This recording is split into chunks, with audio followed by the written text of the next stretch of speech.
Hello and welcome to another episode of Belfast. It's Robert here, back again with another episode for you.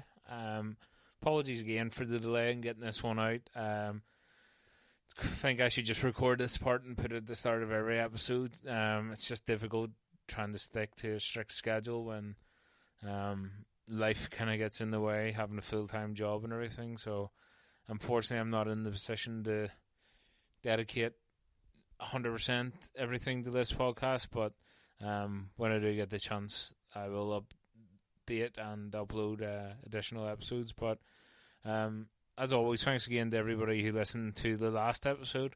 I really do appreciate it.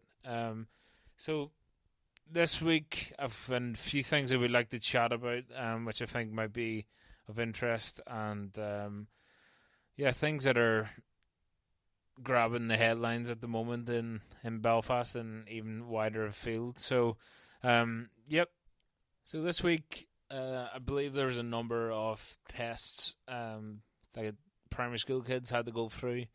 I think it's the beginning of the testing for secondary school, and it's just ridiculous how many tests that kids have to do at that age now. I'm trying to think, it's probably about 14, 15 years since I did the 11 plus, and it was nerve-wracking and a lot of pressure as it was back then. I remember being worried about taking it, and even the feeling of leaving the exam, and it was that first experience of thinking, oh, have I done enough? And it's kind of something that I think everybody thinks about when they do an exam, no matter what age you are. I know that kind of feeling. I always, no matter how much I wrote an exam, I always had that doubt when I left, have I done enough here? But thinking back, having that feeling as a child, it's a bit alien because you are just a child, and, those thoughts are a bit much for that age. But I think now there's around 2 or 3 tests that some of them are optional, and some schools have one set of tests and others would have another, so to kind of broaden your chances of getting into a school, or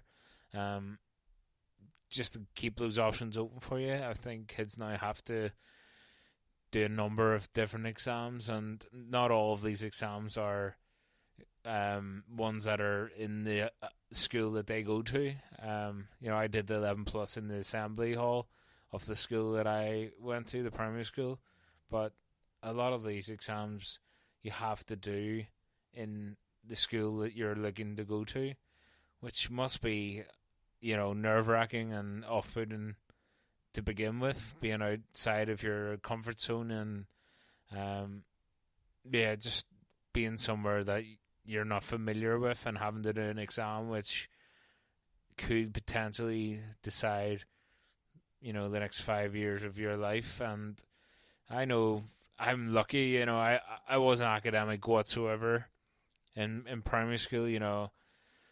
I had a few big things that happened to me in primary school. When I was around 6, my father died, and, my behaviour just went out the window. And not that I was a model child anyway, but my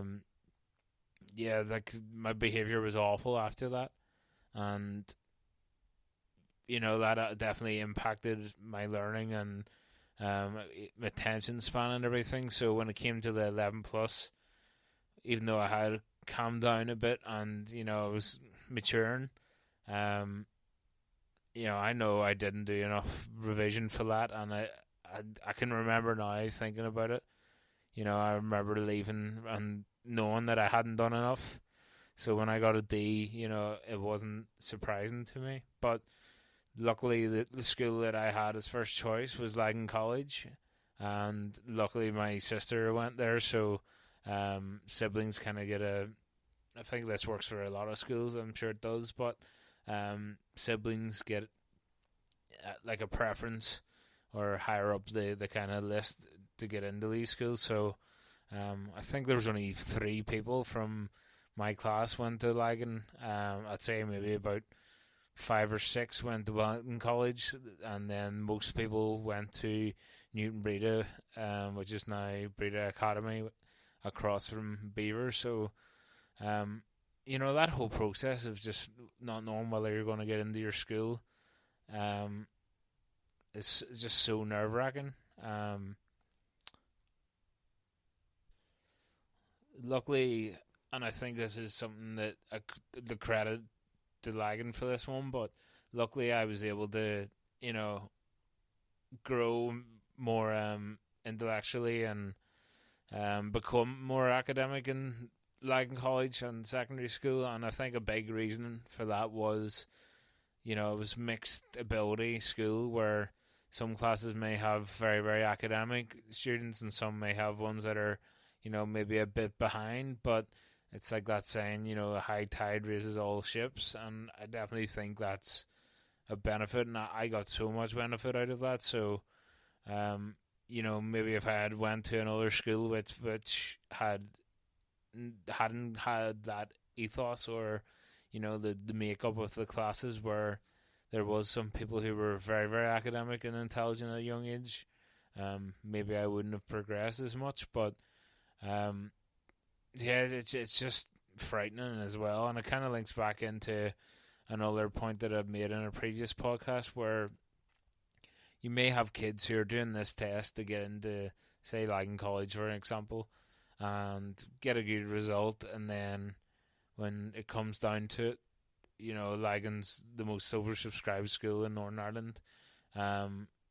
You could have kids there that have put that as their first choice, but there's just no space left, so they have to go to another school. And I'm sure the disappointment and uneasiness must be through the roof in comparison to doing just one test like I did. And I'm sure there is kids, and it's probably a small percentage, who do tests for all of the schools, but don't get the best of grades. I don't think they should be kind of held back or almost punished for doing that.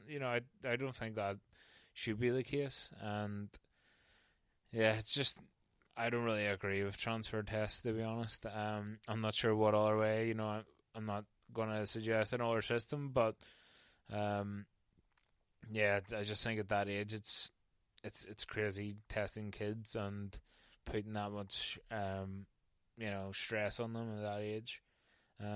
But even at that, there's so much stress and emphasis put on to secondary school, when there's just so many people that just that kind of academics isn't for them.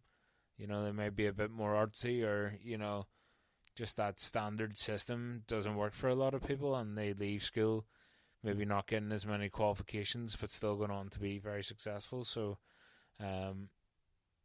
it's an interesting one. And I don't know, we got rid of the 11 plus and we've replaced it with like 4 or 5 other exams, which just seems ludicrous to me. So another thing that's popped up in the news over the past few weeks, from the mainland and over here in Northern Ireland, is the introduction of this new universal credit, which seems to be an absolute shambles. And yeah, it's just worrying, and just another arm of the Tory Britain that we live in now, which is just really, really worrying. But I've seen a story that just really kind of set alarm bells off in my head when I read it. So there was a driver who, like a delivery driver who's gone blind, was served an eviction notice after the government basically lost his sick note and suspended his benefits and deemed him fit to work, when clearly that's not the case. So reading down here, Christopher Brazil was a lorry driver for 30 years, job he says he loved and planned to do until he retired. But then he fractured his hip after he was hit by a bicycle 4 years ago, which left him relying on walking sticks, and his deteriorating eyesight caused by diabetes meant the DVLA revoked his heavy goods license. His employers then dismissed him on the grounds of ill health and gave him his P45. So because of his disabilities, he's basically unemployable. Yet he was claiming disability benefits for 3 years, and then was sent an assessment from the government to fill in, which I think many disabled people have received now in Northern Ireland. On Facebook, I'd seen a guy who had received this letter, and basically he's completely paralyzed. He can't speak, and they expect people that are disabled to prove that they're disabled again, and it's clearly just like a money saving exercise and a way of cutting costs. And again, it's just the Conservative government don't give a crap about people in Northern Ireland or in Britain. All they care about is running the government as a business and cutting costs left, right, and centre. When many of these people are on 3 or 6-figure salaries and probably millionaires. I just think this is the Conservative government just think that people want to be getting this disabled allowance because they don't want to work, but I'd say 90%, even more, 95% of the people who receive these benefits would love to be able to work and pay their taxes and earn a living. I don't think the majority of people who claim benefits want to be in that situation. I don't think people want to be living off the government and not getting an income themselves. But I think the presumption is, and this is a kind of misconception and something that people love to band about. People will be like, oh, X amount of people, say in West Belfast, get DLA and they're just pretending, or people love to emphasize on the few people who might be playing the system, but forget about the thousands and millions of people who are genuinely disabled, and this money helps. And any changes to that system could ultimately make their life much, much worse, when we should be supporting people like this. But there's a man, Declan McMullen, on Facebook, and this is the guy I was telling you about that is in a wheelchair and basically can't talk or anything. So he received his PIP, which is the new branding for the DLA assessment, and obviously had to get help completing it by his parents. Basically he was asking, it was easy for those answers to be filled in because he is clearly disabled. But then they sent a form out, and then they sent another form out to ask the same questions. So he was then received confirmation that he was actually disabled from the government, from that department, which was everybody knew anyway. But even in this Facebook post, his family had said that he would love to be able to work and enjoy an active, full and rewarding life where he could get up in the morning and fulfill his dreams, go to work, meet a girl, get married, buy his own home and have children. But unfortunately that's not going to happen just due to his condition. So it's difficult, and it's heartbreaking as well. People just focus on the very, very few that are playing the system, when the people we should be looking at are these huge corporations like Amazon and Starbucks and companies like that don't pay their fair share in taxes. These are the real people that are robbing the UK, not the very few getting PIP or immigrants that come over here. That's this very, very, very small drop in the ocean compared to the money that these huge corporations get out of paying through loopholes, and the government just doesn't seem interested in reaping this money back.